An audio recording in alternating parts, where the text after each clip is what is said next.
Syria में पिछले 14 साल पुराने संघर्ष के बाद सबसे घातक हिंसा देखने को मिली है।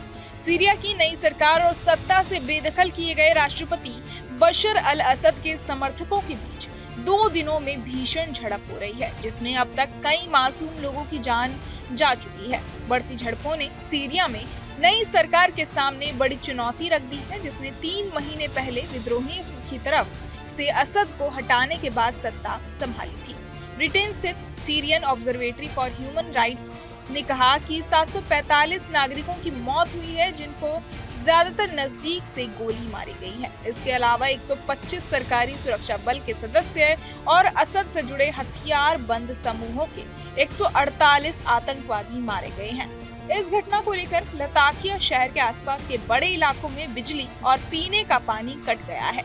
बता दें कि 3 महीने पहले विद्रोहियों ने असद को सत्ता से हटाने के बाद सत्ता संभाली थी। सरकार ने कहा कि वो असद की सेना के बचे हुए हमलों का जवाब दे रहे थे और बड़े पैमाने पर हिंसा के लिए व्यक्तिगत कार्रवाइयों को जिम्मेदार ठहराया है। मीडिया रिपोर्ट्स के अनुसार हिंसा से सबसे ज्यादा असर जिन कस्बों पर हुआ है उनमें से एक बनियास है, जहां के निवासियों ने कहा कि शव सड़कों पर बिखरे पड़े थे या घरों और इमारतों की छतों पर बिना दफनाए पड़े थे और कोई भी इन्हें इकट्ठा नहीं कर पाया। एक निवासी ने कहा कि बंदूकधारियों ने शुक्रवार को नजदीक से मारे गए अपने 5 पड़ोसियों के शवों को हटाने से निवासियों को घंटों तक रोका गया। शेहा ने इन हमलों को असद सरकार द्वारा किए गए अपराधों के लिए अलावी अल्पसंख्यकों की बदला लेने वाली हत्या कहा।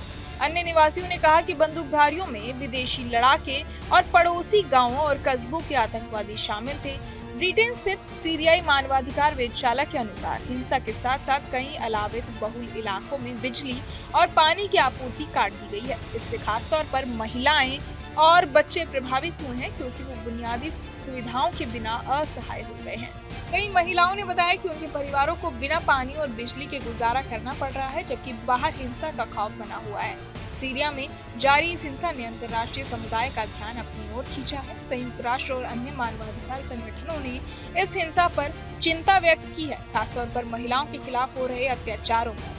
हालांकि अभी तक किसी भी देश ने प्रत्यक्ष रूप से इसमें हस्तक्षेप करने का संकेत नहीं दिया है।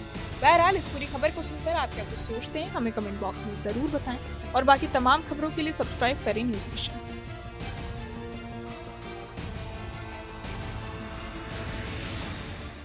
न्यूज़ नेशन अब व्हाट्सएप पर खबरों के ताजा अपडेट के लिए न्यूज़ नेशन के इस QR कोड को स्कैन करें।